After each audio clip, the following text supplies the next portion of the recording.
오늘 읽은 말씀에 근거해서 섭리, 하나님의 보이지 않는 손길이라고 하는 제목으로 말씀드리겠습니다. 오늘 말씀을 보면 요셉이 어떠한 삶을 살고 있는가 라고 하는 것을 우리가 확인을 할 수가 있죠.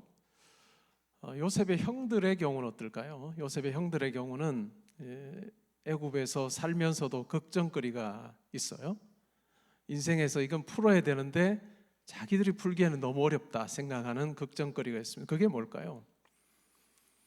아버지가 돌아가시고 나면 동생이 우리를 괴롭히지 않을까. 이제는 괴롭히는 정도의 차원이 아니고 정말로 그들의 삶을 완전히 그냥 구렁텅이로 몰아넣지 않을까, 보복하지 않을까라고 하는 것이 걱정입니다. 그러한 모습을 보면 여전히 자기중심적이에요. 하나님을 믿는다고 하면서도 여전히 자기중심입니다.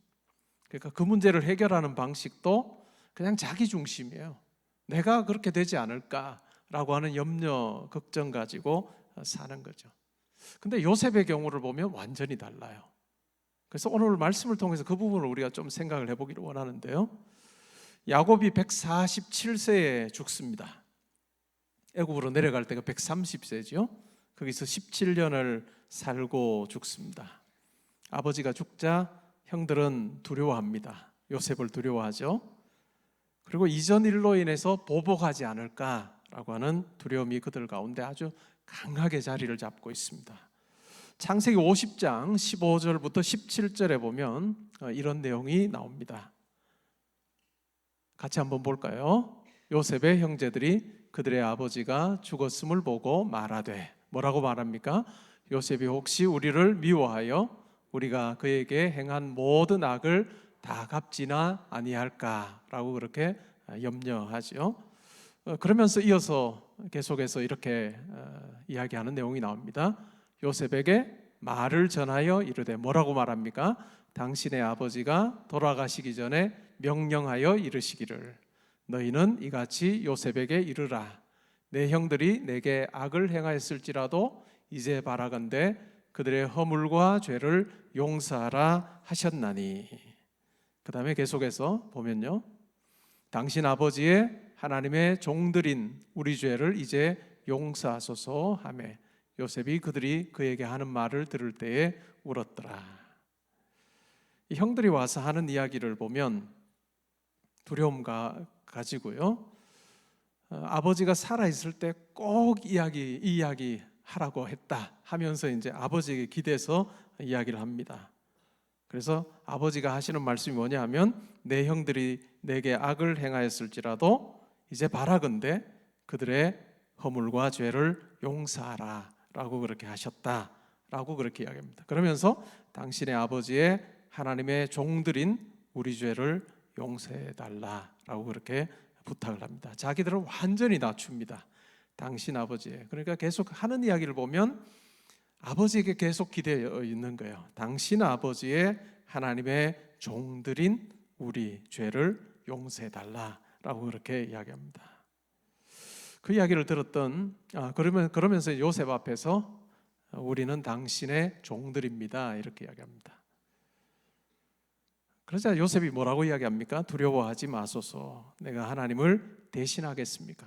내가 하나님을 대신하겠습니까? 라고 하면서 오늘 읽었던 본문 말씀을 이야기합니다. 당신들은 나를 해하려고 하였으나 하나님은 그것을 선으로 바꾸사 오늘과 같이 많은 백성의 생명을 구원하게 하시려 하셨다라고 하는 이야기를 합니다. 형들의 관심은 나예요.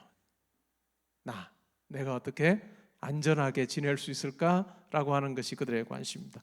그것을 위해서는 아버지에게 기대기도 하고 또 자기들을 낮추어서 동생이 자기들을 향해서 악한 마음을 품지 않고 누그러뜨릴 수 있도록 하기 위해서 온갖 방법을 다 사용합니다.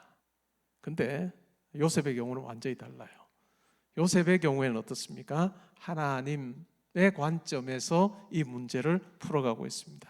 내가 하나님을 대신하겠습니까? 라고 이야기하면서 형들은 나를 해하려고 했지만은 하나님께서 그것을 선으로 바꾸셔서 오늘과 같이 많은 백성의 생명을 구하셨다라고 그렇게 이야기를 하고 있습니다. 하나님의 관점에서 그 사건을 본 거예요. 하나님의 관점에서 자기의 삶을 지금 보고 있는 그러한 모습입니다. 다른 말로 하면 섭리에 대해서, 하나님의 섭리에 대해서 요셉은 아주 분명하게 고백하고 있습니다. 섭리가 영어로는 providence인데요. providence, pro라고 하는 미리라고 하는 의미죠. 비데레라고 하는 라틴어는 보다라고 하는 뜻이에요. 그래서 섭리라고 하는 것은 미리 본다는 거예요. 미리 본다. 하나님께서 모든 것에 대해서 미리 보시고 하나님께서 어떤 일 가운데 개입하셨습니다 라고 하는 것을 지금 요셉이 이야기를 하고 있습니다. 요셉은 자기의 삶에서 이것을 깨달은 것입니다. 이 말을 할 당시에 요셉이 몇 살이었을까요? 한번 대충 어림잡아서 생각을 해보면 총리가 되었을 때 30살 정도 됐죠. 30살에 어떻게 해서 총리가 됐죠? 바로 왕의 꿈이 무엇인지를 이야기해주고 꿈을 해몽함으로 총리가 됐습니다. 그 꿈의 내용이 뭐였습니까? 7년 동안 풍년이 있을 것이고 7년 동안 흉년이 있을 것이다 라고 하는 내용이었어요. 그래서 이미 7년의 풍년은 지났습니다. 그리고 흉년이 2년이 경과되는 그 과정에서 결국은 야곱의 아들들이, 아버지의 아들들이, 요셉의 형들이 결국은 양식을 사러 애굽으로 내려올 수밖에 없었죠. 그러면서 이제 만났습니다. 그러니까 그때가 몇 살쯤 되었을까요? 형들을 만났을 때가 30세에다가 7년 2년 더하면 한 39살, 40살 정도 됐겠죠. 그리고 아버지가 17년을 살았죠. 17년을 살았으니까 어느 정도 됐을까요? 한 57, 56 정도 때 이 이야기를 지금 하고 있는 거예요. 근데 이 이야기를 한 것이 처음은 아닙니다. 이 이야기를 한 것이 처음이 아니라 형들을 처음 만났을 때도 그 이야기를 합니다. 처음에는 자기의 정체를 숨기죠. 그냥 자기는 애굽의 총리로서만 그들을 대합니다. 그러다가 결국은 내가 당신들이 판 사람입니다 라고 하는, 동생이라고 하는 그것을 이제 드러냅니다. 그때 요셉의 나이가 39이었습니다. 39살 때 이 고백을 합니다. 창세기 45장 4절부터 8절에 그와 같은 내용이 나오는데요. 내용을 한번 보면 이렇습니다. 요셉이 형들에게 이르되 내게로 가까이 오소서. 그들이 가까이 가니 이르되 나는 당신들의 아우 요셉이 당신들이 애굽의 판자라. 이 이야기로 끝났으면 어떻게 될까요? 난리가 났겠죠. 형들은 이제 재앙인 거죠. 근데 그 말로 끝나지 않았습니다. 이어지는 내용에서 하나님의 관점에서 자기의 삶을 판단하고 있는, 평가하고 있는 요셉을 발견합니다. 당신들이 나를 이곳에 팔았다고 해서 근심하지 마소서, 한탄하지 마소서. 하나님이 생명을 구원하시려고 나를 당신들보다 먼저 보내셨나이다. 형들이 팔았는데 이 부분에 대해서 뭐라고 이야기해요? 하나님이 나를 당신들보다 먼저 보내셨습니다. 무엇을 하기 위해서요? 생명을 구원하시기 위해서. 이 땅에 2년 동안 흉년이 들었으나 아직 5년은 밭갈이도 못하고 추수도 못할지라 하나님이 큰 구원으로 당신들의 생명을 보존하고 당신들의 후손을 세상에 두시려고 나를 당신들보다 먼저 보내셨나니, 그런즉 나를 이리로 보내니는 누구라고요? 당신들이 아니요 하나님이시라. 하나님이 나를 바로에게 아버지로 삼으시고, 바로에게 아버지로 삼는다는 뭘까요? 바로가 무슨 일이 있을 때마다 요셉 조언을 구합니다. 그런 측면에서 이제 아버지가 자식에게 조언을 하듯이 바로에게 조언을 한다고 해서 바로에게 아버지로 삼으시고 그 온 집의 주로 삼으시며 애굽 온 땅의 통치자로 삼으셨다라고 이야기합니다. 인간적으로 이 문제를 접근하면 어떻게 될까요? 형들을 만났어요. 정말 자기 삶의 한 20년, 22년 정도를 정말로 인간적으로 생각하면 원한을 품고 살 만한 그런 삶이었습니다. 그럼에도 불구하고 요셉은 그렇게 생각하지 않아요. 나를 이리로 보내신 분은 당신들이 아니라 하나님이십니다. 왜 보내셨다고요? 하나님께서 아브라함에게 주셨던 약속이 있어요. 그 약속이 뭘까요? 후손의 복입니다. 땅을 주시겠다 약속하셨고 또 너의 후손이 하늘의 별처럼 바다의 모래처럼 모래알처럼 많게 해주겠다라고 하는 그 약속을 주셨죠. 그리고 복의 근 복이 되게 하겠다라고 하는 약속을 주셨는데 그 약속이 이제 끊어질 위기에 처해 있습니다. 뭐로 인해서요? 흉년으로 말미암아, 기근으로 말미암아 그 약속이 끊어질 그와 같은 상황에 처하게 된 거죠. 그것을 미리 아신 하나님께서 어떻게 하세요? 요셉을 미리 애굽으로 보내셔서 많은 일들을 겪게 하고 마침내 애굽의 총리가 되게 하셨습니다. 그리고 그 자리에 오르게 하심으로 결국은 하나님의 백성들에게 주셨던 그 약속이 끊어지지 않고 계속해서 이어질 수 있도록 하셨다라고 하는 그 고백을 지금 하고 있습니다. 요셉의 이 고백을 보면 어떻습니까? 끊임없이 하나님께서라고 그렇게 계속해서 고백하고 있습니다. 요셉이 애굽으로 팔려갈 때 나이가 17이었습니다. 그리고 애굽의 총리가 되었을 때 나이가 30살입니다. 여러분 13년의 삶을 우리가 잘 알고 있습니다. 노예로 팔려가서 보디발의 집에서 정말 뭐 아무리 그 집을 맡은 그와 같은 사람으로 살았다 할지라도 그는 노예였습니다. 종으로 팔려갔던 사람이죠. 그리고 하나님 앞에서 절개를 지키다가 결국은 감옥에 갇힙니다. 참 많은 일들이 있었습니다. 13년 동안에 많은 일들. 아버지의 사랑받는 아들로서 채색 옷을 입으며 살았던 그 17년과 비교하면 13년은 지옥 같은 것 같은 시간이었을 것입니다. 근데 이 고난의 13년이 뭐예요? 하나님을 만나는 시간이었습니다. 하나님의 섭리의 손길을 경험하는 시간이었다라고 하는 것을 우리가 기억할 필요가 있습니다. 20세기를 대표하는 영국의 저널리스트이면서 풍자 작가로 유명했던 토마스 말콤 머그리지라고 하는 분이 있습니다. 그는 이런 이야기를 했습니다. 기대했던 것과 달리 나는 내 삶에서 당시에는 특별히 힘들고 아프게 했던 것처럼 보였던 경험들을 만족감을 가지고 되돌아볼 때가 많다. 실제로 내가 배운 모든 것, 내 존재를 깨우쳐주고 고상하게 만들어주었던 모든 것은 행복을 통해서가 아니라 고난을 통해서 주어졌다는 것을 나는 확인하고 난다라고 하는 이야기입니다.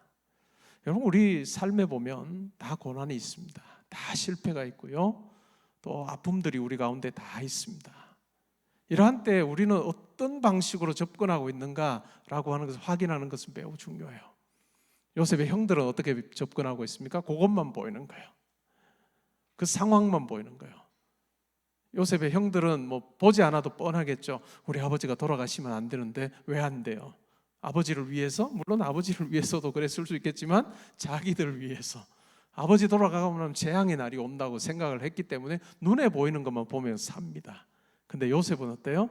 눈에 보이는 것 그것 가지고 사는 것이 아니라 보이지 않는 하나님 의지하며 사는 거예요. 자기에게 일어나는 모든 일들을 자기가 고난 가운데 있을 때나 아니면 다른 사람들이 흠모할 만한 그 자리에 있을 때나 변함없이 그는 하나님께서 내 삶에 함께 하시고 하나님께서 나를 통해 이루실 일이 있다라고 하는 분명한 확신을 가지고 그는 살고 있다라고 하는 것입니다. 여러분의 삶은 어떤지, 여러분의 삶은 어떻습니까? 우리가 말씀을 통해서 분명하게 확인하죠. 어느 삶을 보면서 하나님께서 누구의 삶을 보면 더 기뻐하실까요? 요셉의 형들? 아닙니다. 하나님께서 요셉을 보시면서 더 기뻐하시고 즐거워할 수밖에 없다라고 하는 것을 우리가 잘 알 수 있습니다. 성도의 고난에 대해서 많이 다루는 사도가 바로 베드로예요. 베드로 사도는 고난에 대해서 참 많은 이야기를 하는데 이 고난이 그냥 절망으로 끝나는 이야기가 아니에요.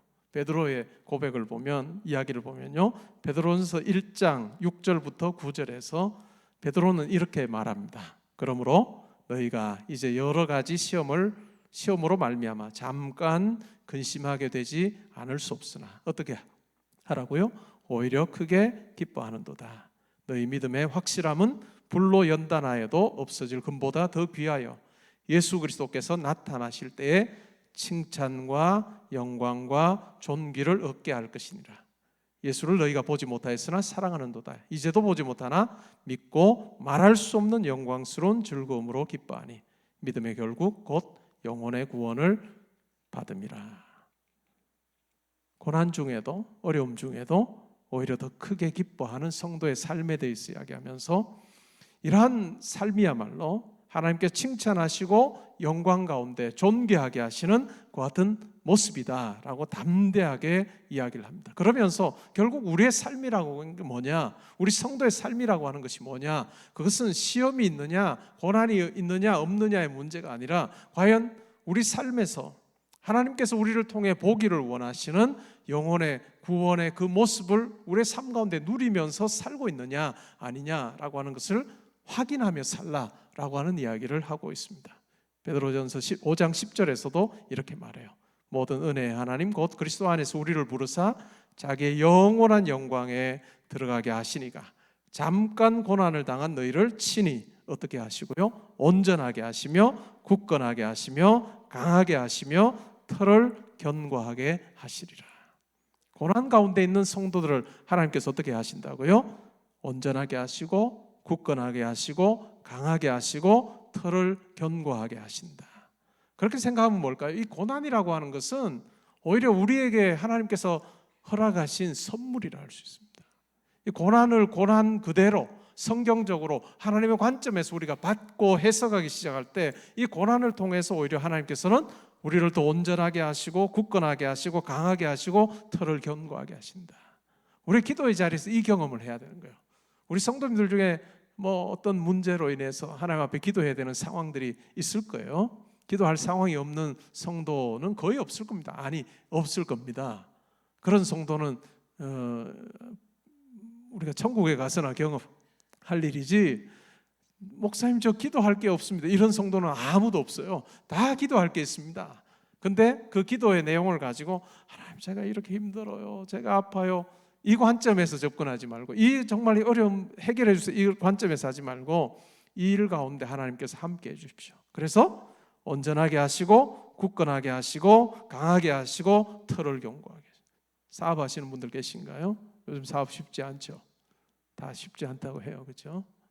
근데 사업으로 힘들 때도 어떻게 기도하라고요? 하나님 이 일 가운데 함께 하셔서 하나님 오히려 더 온전하게 하시고 굳건하게 하시고 강하게 하시고 털을 견고하게 해 주십시오.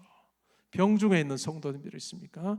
그 병, 하나님 이 병 낫게 해주십시오라고 하는 기도 당연히 하시겠지만 하나님 이 병을 통해서 저로 하여금 온전하게 하시고 굳건하게 하시고 강하게 하시고 털을 견고하게 해주십시오. 계획을 가지고 달려가는 우리 청년들, 우리 성도님들 계십니까?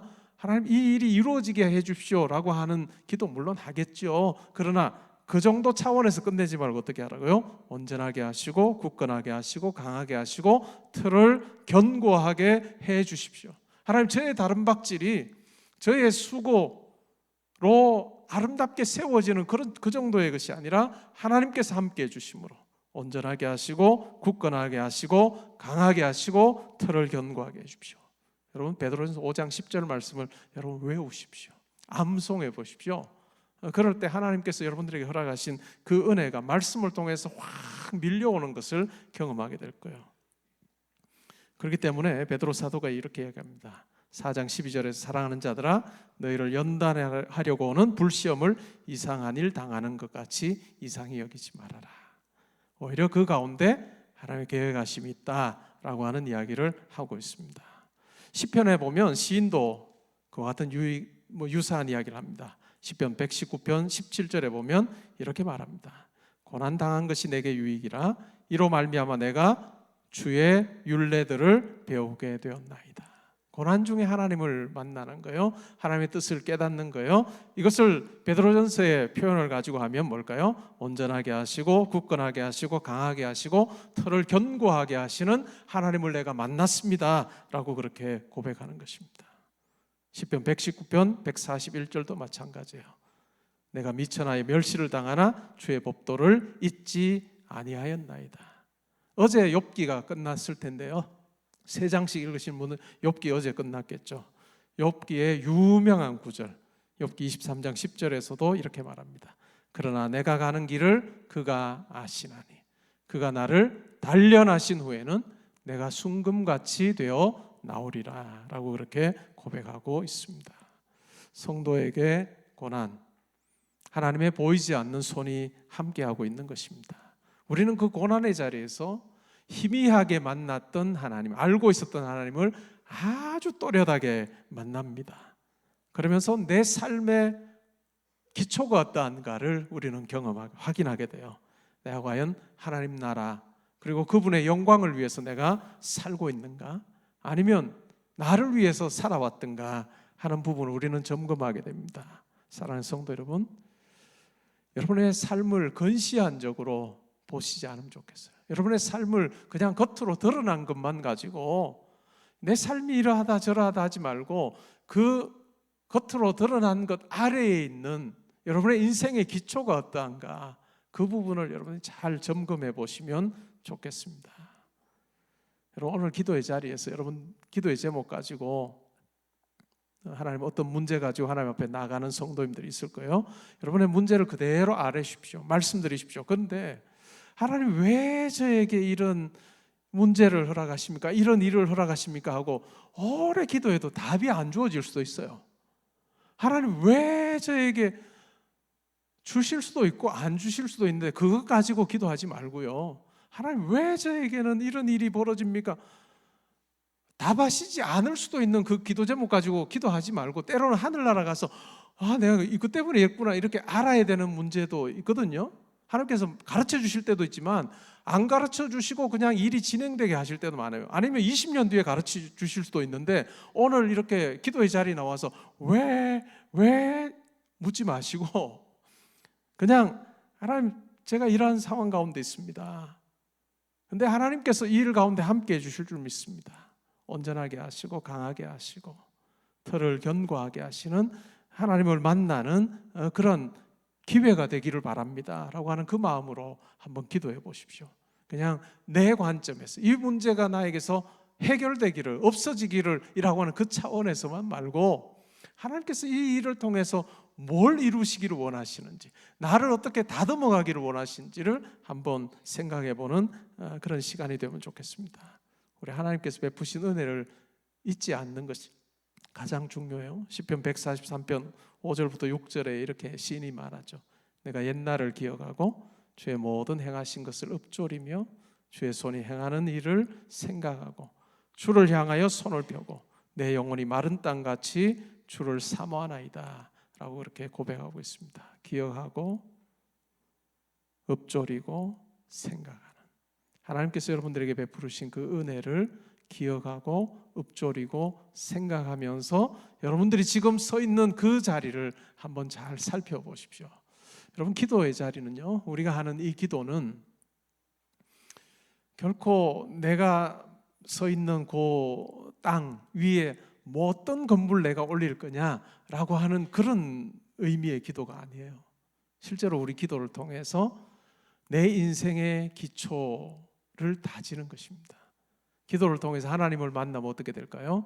우리의 기초가 점점 더 이렇게 튼튼해져요. 그리고 깊어져요. 그리고 때로는 하나님께서 넓히실 때도 있습니다. 우리가 뭐 세상 사람들이 보는 그런 어떤 여러 가지 여건들이 있잖아요. 조건들이 있어요. 저 사람이면 저 정도 집 짓고 살겠네. 인생의 집 이야기 하는 거예요. 그렇게 세상 사람들은 평가할지 몰라요. 그리고 드러난 것만 볼지 몰라요. 그러나 우리 성도는 어떨까요? 기도의 자리에서 하나님 만나는 거예요. 온 우주 만물을 창조하신 하나님 아버지, 전능하신 하나님을 만나고 그분과의 교통을 우리가 가지기 시작, 사귐을 우리가 가지기 시작할 때 하나님께서 우리에게 말씀하여 주시고, 때로는 우리의 삶의 기초 지경을 넓혀 주십니다. 삶을 넓혀 주기도 하시고 지경을 넓혀 주기도 하시고 기초를 더 이렇게 아래로 우리가 우리 교회 지을 때 지하 18m를 팠거든요. 그래야 지상 5층을 세울 수 있으니까 지하를 막 깊게 팠어요. 때로는 하나님께서 기도의 자리에서 여러분들에게 우리 기초 조금 더 파자, 기초 조금 더 파서 튼튼하게 우리 한번 인생의 집 지어보자 라고 말씀하실 때도 있을 거예요. 그리고 이 기초 잘 닦으면 어떻게 하실까요? 그 다음에는 여러분들이 생각하는 그 어떤 설계 도면 가지고 그 위에다가 집 짓게 하지 않으세요. 하나님께서 원하시는 집을 세우실 것입니다.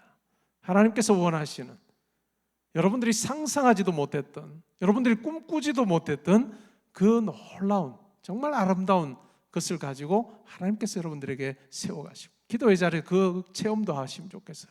여러분들에게 아들아, 우리 이렇게 한번 해보자, 딸아, 우리 이렇게 한번 해볼래? 라고 말씀하시는 하나님의 음성을 들으면서 정말 우리가 기도의 자리에 황홀하게 하나님께서 나에게 말씀해 주시는 그것 붙들고 우리의 인생에서 함께 지어가는 그런 정말 황홀한 시간이 기도의 시간입니다. 가장 중요한 게 뭘까요? 하나님 만나는 거예요. 여러분의 인생의 기초가 정말 하나님 위에 아름답게 세워지면 좋겠고, 하나님의 관점에서 여러분의 인생이 해석되는, 재해석되는 그와 같은 일들이 있을 때 기초는 든든해지고 그 위에 아름다운 건물을 세워가시는, 내가 생각하지도 않았던 일들을 하나님께서 이루어 가시는 경험을 여러분 하시게 될 겁니다. 저는 제 삶을 돌아봐도 마찬가지예요. 제가 개포동교회 와서 이렇게 설교하고 있으리라는 생각 저는 해본 적도 없습니다. 제가 개포동교회 이력서 넣어본 적도 없고, 그런데 하나님께서 제 앞길을 인도하신 거예요. 제가 박사학위가 있으니까 뭐 대체로의 경우는 학교 가서 강의하겠네. 제가 할 수 있는 것은 그냥 강사나 겸임 교수입니다. 근데 어느 순간, 이거 너무 제 자의적으로 해석한다고 생각하실지 모르는데 저는 그렇게 확신해요. 어느 순간 규정이 바뀌어서 2013년도에 학교가 규정을 바꿔서 산학협력 중점교수라고 해서 정식 교수로 그렇게 박사학위를 가지고 있고 목회 10년 한 사람을 교수로 채용하는, 저는 한 번도 그 생각을 한 적이 없어요.